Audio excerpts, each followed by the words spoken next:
Sunday na naman mga mare, kaya araw na naman ng paglilinis at syempre ang pinakagusto ko ay buong araw na banding with Aya and Daddy. Hello everyone! Today is March 17 at yes po, day off natin sa office pero sa bahay ay linis day. Pagkagising nga mga mare, inayos ko na nga itong higaan namin at nagsimula na nga rin ako magwalis-walis. Araw-araw ko namang ginagawa ito mga mare, lalo na nga rin ng pagwawalis dahil eto nga si Aya ay kung ano ang napupulot ay subo agad. Hindi ko na nga rin na-videohan dito pero napaliguan ko na itong si Aya kaya naman ayan, nilalagyan ko na siya ng lotion na dyan. Gusto ko nga sanang gayahin yung nagtrending na bata na napaka-behave kapag inaayos ng nanay niya. Kaso yung anak ko, Diyos ko, kabaligtaran niya. Imbis tuloy maging aesthetic yung video me, ayan, binuhat pa nga yung upuan tsaka ako nilayasan.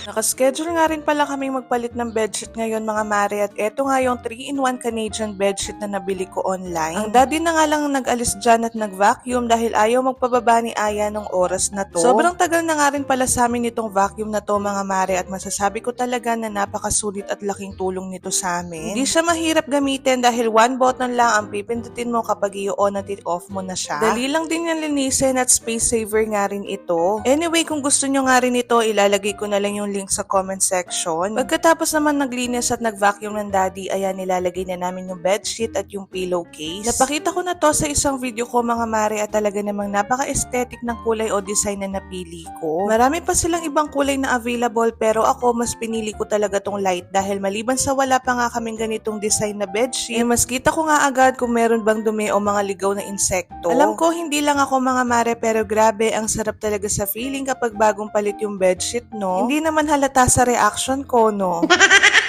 Iniwan ko nga muna yung mag-ama sa kwarto habang dumedede itong si Aya at ako naman ay nagsimula na magtupi ng mga damit namin dito sa sala. Si Mr. Cortez nga naglalabas sa amin at syempre ako na yung nagtutupi. Alam niyo ba, simula na nag-work from home nga itong si Mr. Cortez ay malaki nga yung naging tulong sa amin dahil mas nahahati na namin yung trabaho. At syempre kapag ganon ay mas madali nga namin natatapos kung ano yung mga dapat tapusin. Pagka ilang minuto lang ay yan na inip atang mag-ama kaya naman lumabas na sila dito at dito nga ng gulo. Meron nga ako napanood na video noon na hayaan nga raw natin yung mga anak natin na samahan tayo sa mga ginagawa natin. Oo, bumabagal yung trabaho, hindi tayo agad natatapos, pero yun nga raw yung pinaka main purpose noon. Yun yung mas makasama natin ng mas matagal yung mga anak natin at mas makabanding nga natin sila. Which I realize na oo nga naman, no? Hindi natin namamalayan ang bilis ng panahon. Lumalaki na sila at syempre ako gusto ko talagang i-treasure yung mga ganitong moments habang bata pa nga itong si Aya. Anyway, hindi pa nga natutulog itong si Aya kaya naman nag-umpisa na rin ako maglinis ng CR dito sa kwarto namin. Kung itatanong nyo naman mga mare bakit hindi si Mr. Cortez mawa ng mga ibang trabaho is because po meron po talaga kaming kanya-kanyang toka. So, gusto ko kasi na ako naglilinis dito dahil mas nasasatisfy ako kapag kaganon. Una ko na nga palang binrush yung lababo dito pagkatapos binrush ko na nga rin yung mga wall. Ewan ko mare kung ako lang pero ako talaga mas gusto ko nga nagpapahinga ng tuloy-tuloy or I mean yung alam kong malinis na yung bahay bago nga ako humiga-higa. Mas is kasi ang isip ko noon at kapag ganun ay mas nakakapagpahinga nga ako. Pagkatapos nga sa mga wall ay ayan, kinuskus ko na rin yung timba at tabo na gamit namin dito. Bowl naman kanina ay binabad ko na nga siya kaya naman ayan, binabrush ko na lang siya ngayon. Aslin naman ay binabad ko lang itong brush ng bowl sa Zone Rocks. Finally ay nakatulog na nga itong si Aya kaya naman makakakain na rin ako. Saglit nga rin pala ay nakapagprito ng chicken nuggets itong si Mr. Cortez at ako naman ay binalatan ko nga yung mga mangga. Haligo na nga rin pala ako dyan pagkatapos maglinis ng CR. Anyway, ako lang ba pero ang sarap-sarap ulamin ng manggang hinog sa kanin. Na kapag ganito nga yung ulam ay talaga namang sure ako na marami nga yung makakain ko. Kaya tintong marim lang soft drinks, ay naman. Sobrang na-enjoy ko talaga yung pagkain ko nung time na to dahil nga hindi ako nagmamadali at alam ko may nagbabantay kay Aya kahit natulog nga siya. So sobrang enjoy ko nga dyan mga mare, talaga namang napapatulala na lang ako at napasandok pa nga ulit ako ng kanin. Eh, kanya man talaga yung mag-day off. Fast forward na gising na nga itong si Aya kaya naman siya naman yung papakainin ko. Hanggang hinog nga rin yung ulam niya pati chicken fillet. Gusto rin kasing inuulam ni Aya to at napaparami nga rin siya ng kanin kapag ganito yung ulam niya. Katapos naman kumain ay Aya, nanood lang kami ng mga movies at nagustuhan ko nga itong movie na to na Irish Wish. Rom-com nga rin ito which is yun nga yung mga gusto kong pinapanood at grabe, ang ganda ng Ireland, no? Kaya naman dinagdag ko na nga rin siya sa bucket list ko. Katapos ngang manood ay Aya, naglaro-laro muna itong mag-ama ko. Ay, ang sarap lang sa feeling at talaga namang masarap pag mapagmasdan yung mga ganitong moments. Patulog na nga ulit itong si Aya kaya naman tinapos ko na nga yung paglilinis sa pagmamap sa kwarto namin at sa sala. Bigla nga kasing nagising si Aya kanina pagkatapos kong kumain kaya naman hindi ko na natuloy kanina to. Nakakapagod pero napaka-productive na araw at talaga namang marirecharge ka kapag nga kasama mo tong pag-ama ko. Kaya naman thank you Lord for today. O yun lang muna sa ngayon mga mare. Thank you for watching. Bye!